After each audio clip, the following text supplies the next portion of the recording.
Hi everyone, it's Wezi here.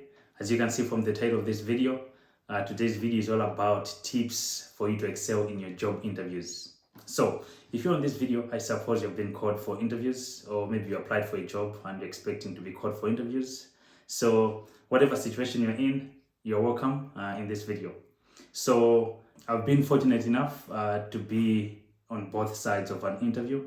By that I mean being an interviewee, being on the hot seat, trying to answer questions, and also being a member of the interviewing panel, asking candidates questions.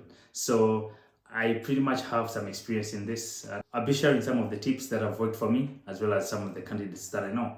So I want you to stick around. So point number one, make sure you go through your CV. I'll repeat it to say, make sure you go through your CV. Why? Because one thing that I've noted is when we're in our job application phase, we change our CVs, we modify our CVs, and then sometimes we forget some of the things that we wrote on our CVs. So you have to make sure you know what you wrote in your CV. Now, why am I saying you should know your CV or you should understand your CV? For one reason, the recruiters or the recruiting manager, they may see something that you wrote in your CV and they may want to ask you a specific question based on what you wrote in the CV. Now, come on the day of the interviews, they ask you a certain question to do with what you wrote on your CV, and then you're blank, you don't have an answer for it. It'll come off in two ways. Either you lied on your CV, or you want to lie on the day of the interview. Now, guess what? You get low marks, or you may not even be employed, or you may not come out as a successful candidate. So you just have to make sure that you go through your CV and you understand it. Make sure that you understand everything that you wrote on your CV. So that's the first point. And please, on this one, make sure you understand what you wrote on your CV. So there are some other jobs in which you don't have to send in your CV. Maybe the application process is the one that you just have to go online and then you just have to type in your details or maybe answer a few questions. If that's the case, that's okay. If you're called for interviews for such a role, make sure that you log in back and you should see the answers that you wrote, because they may use some of the things that you wrote to ask you some of the questions on the interview day. So make sure you understand your CV or what you wrote in your application. Now, the second tip, which is like the first one, you should go through the vacancy, or you should go through the job roles that were written in the vacancy. Now, this is very important because most of the questions that were asked on the interview day come from the roles that were written in the job vacancy. So you don't want to go to an interview while you're there, they ask you something to do with the roles that were written in the vacancy and you have no idea. You should make sure that you go through everything that was written, and not only about the job roles, you should also understand things to do with the organization itself. You should understand the type of person that they want, because most of the times the vacancies have like 3 sections. They talk a little bit about the organization, they talk about the job roles, and then they talk about the person that they want. So you have to make sure that you understand all these 3 things, a little bit about the organization, and also about the roles, and then the personal attributes that they want, because everything will come from this. So the third point, which is coming from the second one, is make sure you study the organization. Now, by studying the organization, what I mean is, come to think of this, we are living in an information age. So almost each and every organization now has a website, and they also have social media presence in which they keep updating their pages. So you have to make the most of this. Make sure you visit the social media pages for the organization that has called you for interviews and see what they've been posting lately. Most of the organizations keep posting their recent projects, their new projects, what they're implementing, and things like those. Now, do you know what impresses the interviewing panel? I'll tell you one thing. It is someone who is well versed in what the organization does. You go to the interview and then they ask you something to do with their organization and you're able to answer perfectly. It is so impressive to the interviewing panel. So you come off as someone who knows what the organization is doing, and then if they get you on board, you won't have a tough time getting to know the systems, because you already know something that they're doing. So just make sure you understand what the organization is doing, what they've been implementing in recent times, and just understand whatever the organization is doing. This would be a very important tip for you to use during the interviews. Now, the fourth one This one is somehow straightforward, and I guess maybe this is what you expected in the first place. Make sure you are well dressed and well groomed. I mean, I don't have to say much about this. You already know that you can't make the first impression twice. So the first impression matters, because the moment you enter into the interview room, you're already judged. Like from the moment they see you, they already start to judge you based on what you are wearing or based on how you've groomed yourself. So just make sure you are well groomed and well dressed for the interviews. So I think on this one, I don't have to spend much time, because we already know that you have to be well dressed and well groomed for the interviews. On to the next tip. So the next tip is you have to speak confidently. I'll tell you what, if you want to impress the interviewing panel, make sure you're speaking confidently. So you know where this confidence comes from? It comes from the first 4 tips that we've just covered.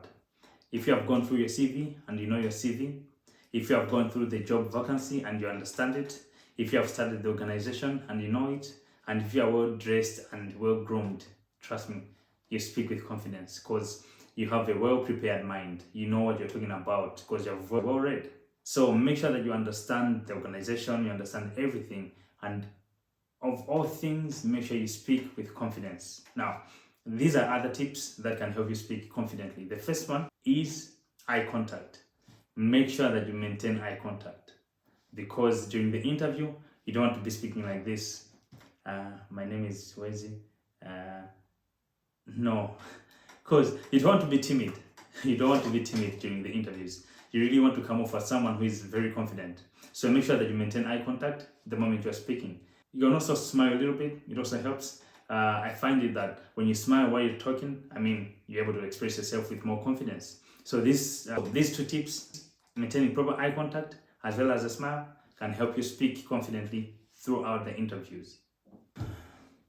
All right, the next tip is use hand gestures. Make sure you use hand gestures when speaking. Now, I understand people are different. Some people use hand gestures, some people don't. But I find it working for me, or it has worked, that when you're speaking, sometimes you should use your hand gestures, and it helps you articulate your words properly. Now, come to think of this, I mean, you have seen, the last 4 or 5 minutes of this video, I've been using my hand gestures. But now think of it, if I was doing it like this. Hello, my name is Wezi, and I'm trying to show you that I'm not using my hand gestures now. I'm just static as a robot. So, yeah, that was just an example anyway. But I think you've gotten the picture. With me speaking like this, I'm showing you and everything. It somehow makes it more real. Yeah, let me use the word. It makes it more real, like you're having a conversation with someone. When you're having a conversation with a friend, most of the times you're using your hand gestures. I want you to take the same approach in an interview as if it is just a general conversation.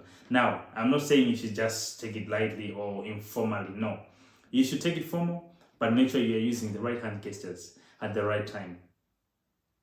Like this one? Yeah, something like that. But anyway, so let's go to the next tip. The next tip is make sure you use LinkedIn. I'll use myself as an example. Whenever I'm called for interviews, I always go on LinkedIn, type the name of the organization for me to see the people that work for that organization. But most importantly, what I'm looking for is for the people that are working in the department that I'll be working in if I'm the successful candidate. So I've done this a couple of times, and let me tell you what has happened. So in 2 instances, I've been able to see the people that will interview me on the day of the interviews. And let me tell you what, this thing calms your nerves. So if you have been called for the interviews, make sure you type the name of the organization on LinkedIn and see the people that work in that organization. You can use any other platform like Facebook, but I find LinkedIn to be more useful because LinkedIn is LinkedIn, and you know what I mean. So make sure you make the most of LinkedIn. The next point is rehearsals. I'll repeat, do some practice. Make sure that you practice days before the interviews. So if you have been called for an interview, at least you have an idea of some of the questions that you may be asked. If not, then you can ask the general questions like, tell us about yourself, or why have you applied for this role, or what are your weaknesses, what are your strengths. Those are somehow basic and general questions that you somehow anticipate to be asked on the interview day, so you can work around those questions and then see yourself how you're answering. Have your brother, your sister, your spouse, your colleague, your friend, whoever, tell them, you know what, there are these questions you should ask me and you should judge me. Now, by judging, they should see how you are articulating your words, how you're breathing when you're talking, and how your hand gestures, and the other things that I've already talked about. Make sure that they should somehow judge you. Maybe judge is too much. They should somehow assess you. Let me use the word assess. So you tell them, assess how I'm performing, and then just make sure that it is also timed, because interviews normally have a slot like maybe 30 minutes, 20 minutes, 15 minutes. Now, you should slot it to say, we'll do these interviews in the next 15 minutes, and you should slot it. So that you should make sure that you're giving the answers within the specific time. So make sure you practice. I repeat, make sure you practice. If you say alone, use the mirror. Or you can just talk by yourself. Just try to repeat the words. So finally, the last point is make sure you ask questions after the interviews. Now, let me explain. Almost all interviews, after the interview is done, like after they are done asking you questions, they tell you, oh, so have any question for us? Make sure you ask them questions. But then there's one question that you shouldn't ask. Don't ask them when the results of the interview will be out. This question is, I should say, has been asked by almost everyone that I know. I mean, it was a question that I used to ask back then, like maybe 8 years ago. But then I no longer ask that question. I'm begging you, please, don't ask that question, because I mean, it's a basic question, everyone can ask it. So in an interview, remember, it's a battlefield and you have to be different from the other people. So you should ask something that is different as well. So let me tell you some of the questions that you may ask. Ask them what you read on the internet or on their website, to say, oh, I heard you have launched a 5-year plan, or tell me how my role in this plan works. Or ask them something to do with a recent project that they just started, and in relationship to your role, to say, oh, I just saw that you recently launched ABCD. Now, I'd like to know how my role will support this project. So you should really ask them questions to do with the organization or your role, but you shouldn't be asking them when will the results be out. Nah, that one, no. That one, please don't ask them. So, because whenever the results will be out, they'll be out. Sometimes you come off as if you're really desperate. I know you can be looking for a job, but sometimes it makes you seem as if you're so desperate you just want to, like, no, just don't ask them that question. I hope this was helpful. I'd like to hear from you guys. What are some of the tips that have helped you guys in your interviews? And then I may learn from you as well. Thank you.